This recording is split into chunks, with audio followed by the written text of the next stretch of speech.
Сәлеметсіздер ме, құрметті көрермендер, сіздермен бірге Шабыт подкаст. Бүгін біз қазақ халқының дәстүрлі қол өнері, киіз басу өнері жайлы сөйлесеміз. Бүгінгі подкастымыздың қонағы осы өнерді жетік меңгерген, оқушыларға ұлттық қол өнерді үйретіп жүрген ұстазымыз Нұрсая Жұмаханқызы және оның үйірмедегі оқушылары. Қош келдіңіздер, алдымен өздеріңізді таныстырып өтсеңіздер. Сәлеметсіз бе? Мен Нұрсая Жұмаханқызы, көркем еңбек пәнінің ұстазымын, киіз басу үйірмесінің жетекшісімін. Және де менің оқушыларым өздерін таныстыра кетсе. Сәлеметсіз бе? Мен 7-ші сынып оқушысымын, Балтакаева Айназ. Сәлеметсіздер ме? Мен 4-ші сынып оқушысымын, Фархат Гюзель. Сәлеметсіздер ме? Мен 4-ші сынып оқушысы Дәулетбек Зайла. Сәлеметсіздер ме? Мен 4-ші сынып оқушысы Қайратова Елена. Киіз басу өнері туралы айтып кетсеңіз. Киіз басу өнері дегеніміз ол қазақтың ұлттық өнері, атадан бабаға мирас болып келе жатқан өте құнды бір өнердің бірі. Киіз басу дегеніміз ол биязы қойдың жүнін әртүрлі бұйымдарды басып шығару процесін айтады. Киіз басу ұлттық өнердің жаны деп айтып жатамыз. Осы өнердің тәрбиелік мәні қандай? Тәрбиелік мәні өте зор, өйткені ұрпақтан ұрпаққа біздің әсіресе қыз балаларымызға деген, болашақ аналарымызға деген ұлттық өнерді дәріптеп, әртүрлі бұйымдарды басып шығару, соларды қолдану және оларды әртүрлі мерекелерде, әсіресе Наурыз мерекесінде кеңінен тарап, әдемі қыз көйлектерді киіп шығу сол кеңінен таралған. Ал сіз өзіңіз осы өнерге қалай келдіңіз? Қызығушылығыңыз қашан басталды? Мен бұл өнерге көркем еңбек пәні мұғалім болып басталғаннан бері ақырындап қызығушылығым басталды. Қазіргі таңда заманауи өте киіз басу өнері дамып келе жатқандықтан осы салаға ақырындап бет бұрдым. Осы елімізде болып жатқан бір ауыл бір өнім деген жобаға қатысып, сол жерден бағымды сынап 5 миллиондық жоба ұтып алдым, қайтарымсыз субсидия.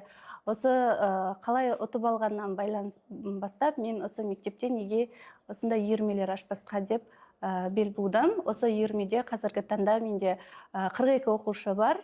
Олар 4-ші сыныптан және 11-ші сынып қыз балалары. Бұл қыз балалар бізде үйірмеде әртүрлі кигізден жасалған қазақтың ұлттық оюларынан бастап, әртүрлі бұйымдарды, киімдерді және ойыншықтарды осындай басып шығарып үйреніп жүр. Бұл үйірмеде қандай құрал жабдықтар қолданылады және олар қайдан алынады? Және өзім айта кеткендей, мен енді жеке кәсіпкер болғандықтан, осы үйірмедегі барлық құралдардың барлығын өзім қамтамасыз етемін. Бізге әсіресе ине, сосын биязы қойдың жүні және сабынды заттар керек болады. Осы заттардың барлығын біз осы әртүрлі тақия басып шығарып жүрміз ғой, содан түскен өнімді біздің оқушылардың құрал жабдықтарын немесе басқа да заттарын аламыз. Оқушылар бұл үйірмеде қандай бұйымдар жасап үйренеді? Үйірмеде біздің оқушылар, және айттым, ойыншықтар, кішігірім текеметтер, қолғаптар, сосын тақиялар, әртүрлі алма, осындай ойыншықтарды жасап үйреніп жүр. Киіз басу өнерімен қандай көрмелерге қатысып жүрсіздер? Қазіргі таңда біз үйірмеміз жаңадан жанданып келе жатқандықтан, осы қаламызда болып жатқан әртүрлі қол өнердің ұйымдастырған көрмелеріне, мектепшілік көрмелерге қатысып жүрміз. Қазақта өнерлі қол бақытқа жол дейді.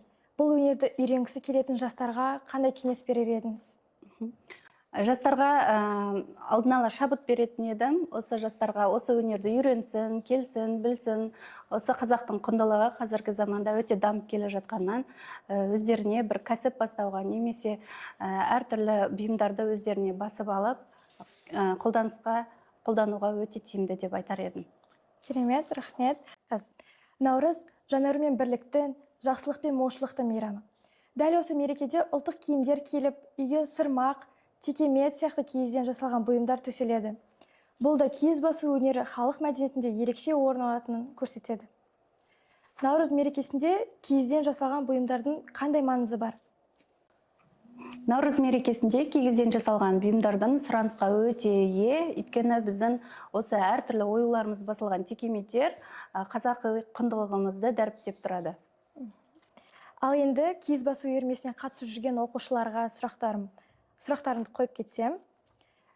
Бірінші сұрағым, киіз басу үйірмесіне не себепті қатыса бастадың, және бұл өнер саған несімен қызықты?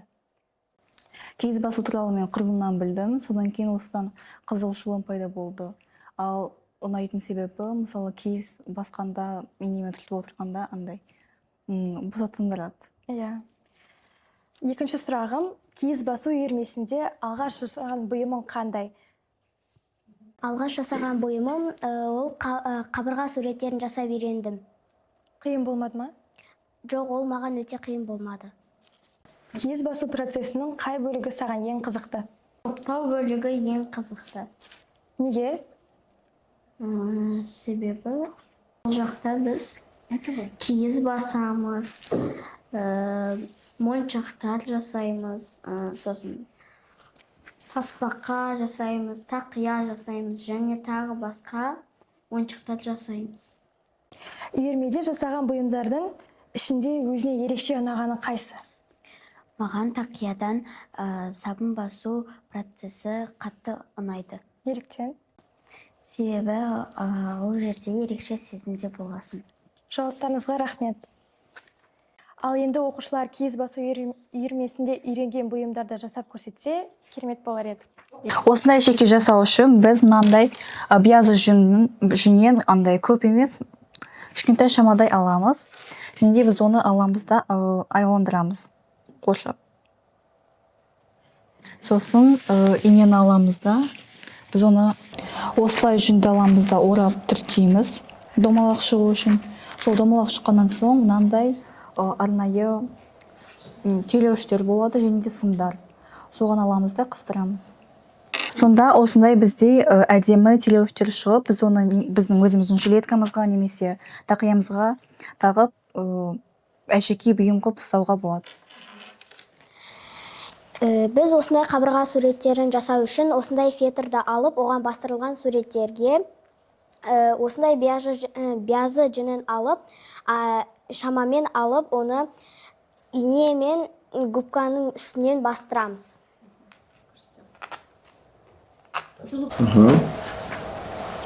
Осындай биязы жүнін алып, оны фетрдің үстіне қоямыз, және де оны ине арқылы итереміз.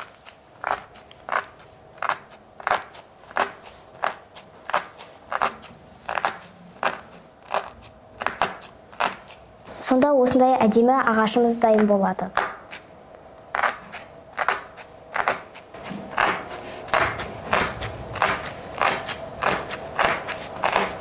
Осындай биязы қойдың жүнінен осындай әртүрлі ойыншықтарды жасауға болады.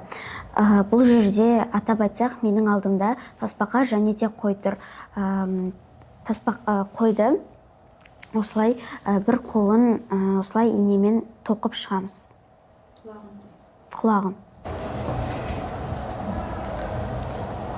Және де осындай менің қолымдағыдай ойыншық осылай шығады.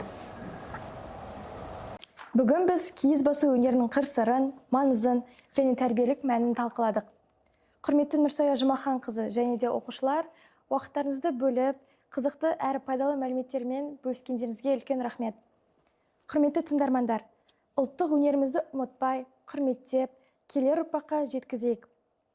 Бүгінгі шабыт подкаст осымен аяқталды. Бізбен болғандарыңызға рахмет. Келесі кездескенше сау болыңыздар.